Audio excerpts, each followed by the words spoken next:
రెండే కదా ఇప్పుడు ఇందిరా మెయిన్ లో ఒకటి ఆత్మీయ భరోసా రేషన్ కార్డు అయితే వాళ్ళు అది ఓకే లేదు అది వేసుకుంటారు అదే రేషన్ కార్డు అయితే డౌట్ ఏం లేదు. ఇంకా ఎవరైనా ఏం చేసుకుంటాం అనుకుంటే అప్లికేషన్ పెట్టుకుంటే వాళ్ళు నిరంతర ప్రక్రియ వస్తూనే ఉంటుంది. మీకు ఒకటి ఇందిరా మెయిన్ లోది ఆత్మీయ భరోసా ఇవి రెండు మాత్రం మళ్ళీ చూసిన తర్వాత ఇస్తాం. మొత్తం క్లియర్ చేసిన తర్వాత ఇస్తాము. ఒకటి ఇచ్చినప్పుడు కూడా మేము వచ్చి చెప్తాం. చెప్పిన తర్వాత ఇస్తాం. మళ్ళీ మాట్లాడదాం కదా, మళ్ళీ ఒకసారి మీటింగ్ పెట్టుకుందాం. మనము మీటింగ్ పెట్టుకుందాం. అదే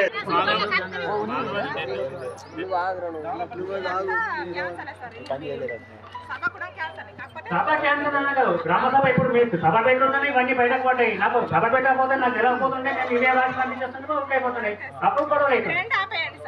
గ్రామ ఇవి రెండు నేను ఆపుతాము. చేసిన తర్వాత చేస్తాము. మళ్ళీ మేము చదువుతాము, వినిపిస్తాము. ఏ కరెక్టే మీరు అన్నప్పుడు మీరు దరఖాస్తు చేసుకోండి. ఏ కాలం దరఖాస్తు చేసుకోండి. చేసుకోండి, ఆన్లైన్ చేసుకోండి. దరఖాస్తు చేసుకోండి.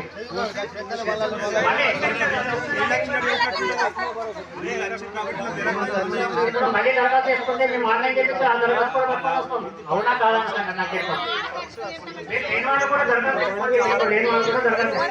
నాకు మాట్లాడదాము. అప్పుడు మీకు ఏర్పడుతుంది.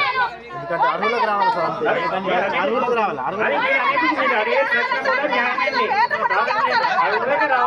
రావాలి మెయిన్ కూడా ఇంత చదివేటప్పుడు కూడా అర్హులకే ఇస్తామని ఇస్తున్నాం కానీ అనర్హులకి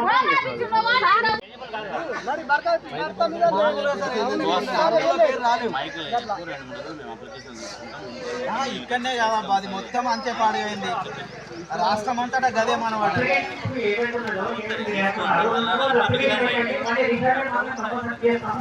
ఇప్పుడు మేము అర్హులం కాదు, మేము దేనికి అర్హులం కాదు. నేను మాట్లాడుతున్నా కానీ దేనికి అర్హుని కాదు కాబట్టి నేను పెట్టా. నేను అప్లికేషన్ పెట్టా, పాడు పెట్టా. వచ్చిన ప్రజల లోపల అపోహాలు తీర్చే విధంగా మాట్లాడుర్రి. ఆ అపోహాలు లేకుండా సర్వేలు చేయండి అంటున్నా. నేను దేనికి పెట్టా, నేను అర్హుని కాదు. కాకపోతే ఇప్పుడు నేను చెప్పేది ఏంటంటే ఇప్పుడు ఏదైతే ఇప్పటిదాకా కొర్రిర్రో ఎవరైనా కట్ అయితే వాళ్ళ మీదకి ఫైర్ అవుతారు. వీళ్ళు రేపు వాళ్ళను కొడతా ఉంటారు. అందుకొరకు మీరు చేసేది ఎప్పుడు ఏదో సర్వే కరెక్ట్ చేయండి.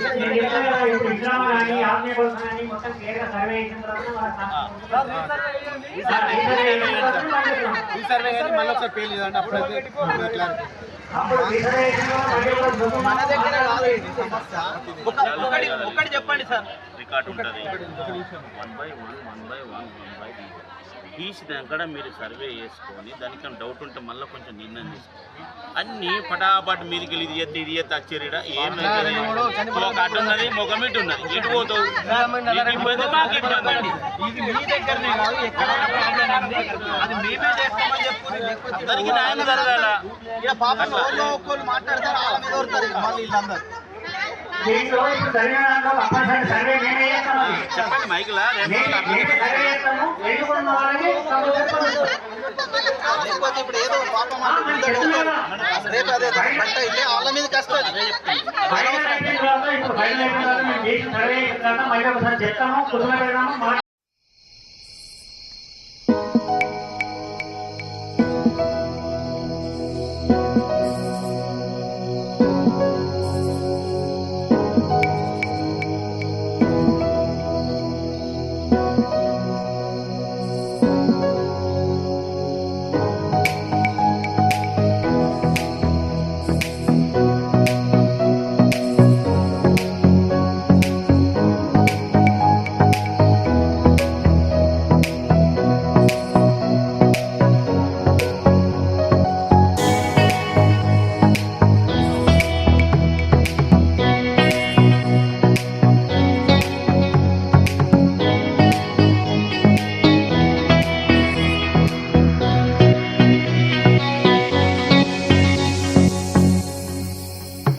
నాకు ఎక్కడ ఏం తినలేదు సార్. కిలో తెచ్చుకొని అందుకొని తీసుకున్నాం సార్. ఎక్కడ అది ఈడు ఇల్లు గురించి ఆడిపోతున్నా, ఆడిల్లు గురించి ఇల్లు కట్టుకున్నా 10 ఇల్లు తిరుగు 4 ఇల్లు తిరుగు కూడా అవుతున్నారు. ఈ ఉన్న సామాన్ అంతా ఖరాబ్ అవుతున్నా సార్. ప్రభుత్వ ఆదేశాల ప్రకారం ఈరోజు మల్లాపూర్లో గ్రామసభ జరపబడింది. ఇంద్రమ్మ ఆత్మీయ భరోసా, మళ్ళీ రైతు భరోసా, రేషన్ కార్డు గురించి, తర్వాత ఇంద్రమ్మ ఇళ్ళ గురించి 4 గురించి వాళ్ళ లిస్టులు చదివి వినిపించడం కానీ. అయితే ఇంద్రమ్మ ఇళ్ళ గురించి కూడా వాళ్ళు ఉన్న వాళ్ళకి వచ్చినాయి చేసినాయని చెప్పేసి అభ్యంతరాలు తెలిపారు. ఖచ్చితంగా వాడిని రీఎన్క్వైరీ చేసిన తర్వాత లేని వాళ్ళకి అర్హులకే ఇస్తామని చెప్పినాము. ఇంద్రమ్మ ఇళ్ళలో ఎవరైతే పేర్లు రాలేదో వాళ్ళు కూడా దరఖాస్తు చేసుకోమని చెప్పినాము. వాళ్ళు చేసుకున్న తర్వాత దాన్ని మళ్ళీ ఎంక్వైరీ చేసి అర్హులైన వారికి కూడా ఇస్తామని చెప్పేసి ఈ గ్రామ సభలో అందరికీ చెప్పడం జరిగింది. మరి రేషన్ కార్డుల గురించి ఎవరైనా యాడ్ చేసుకోవాలో చేయాలన్నా కానీ రేషన్ కార్డుల గురించి కూడా చెప్పడం జరిగింది. వాళ్ళని దరఖాస్తు చేసుకోమని చెప్పినాము. వాళ్ళు దరఖాస్తు కూడా చేసుకుంటున్నారు, ప్రజలు చేసుకుంటున్నారు. చేసుకున్న తర్వాత వారిని కూడా ఎంక్వైరీ చేసిన తర్వాత అర్హులైన వారికి ఇస్తాం, శాంక్షన్ చేస్తామని చెప్పేసి చెప్పడం జరిగింది. ప్రభుత్వము ప్రతిష్టాత్మకంగా చేపట్టిన ఈ 4 పథకాల గురించి ఇందలాయి మండలంలోని మల్లాపూర్లో గ్రామసభ జరపడం జరిగింది.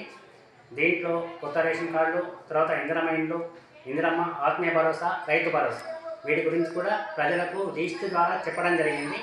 దీనిలో ఆత్మీయ భరోసాలో మరి తర్వాత ఈ ఇందిరమ్మ ఇండ్లలో గ్రామ ప్రజలు అభ్యంతరం తెలిపినారు కనుక దాన్ని మళ్ళీ రీసర్వే చేసేసి మళ్ళీ గ్రామసభ పెట్టేసి చెప్తామని చెప్పేసి చెప్పినాము.